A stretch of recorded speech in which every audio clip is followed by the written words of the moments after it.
bir kam dunyo. Qarang, bir odamda puli ko'p bo'lsa bolasi yo'q. Bolasi bo'lsa, unga sarflaydigan puli yo'q. Bir odamni ayoli soliha lekin farzandi yo'q.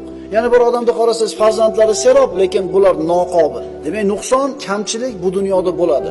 Bir kam dunyo bo'lishligi siz bilan biz uchun yaxshi birodarlar. Toki shu dunyoda g'am tashvishidan zerikamiz, Alloh taoloning huzuriga ketishlikka oshiq bo'lamiz.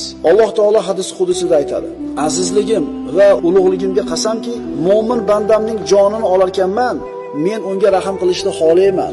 U qilgan har bitta xato uchun uni jazolayman. Jasadidagi kasal yoki rizqidagi torlik bilan sinayman. Molidagi yoki bolasidagi musibat bilan jazolayman. Shunday qilib musibatning orqasidan gunohlarni yo'raman.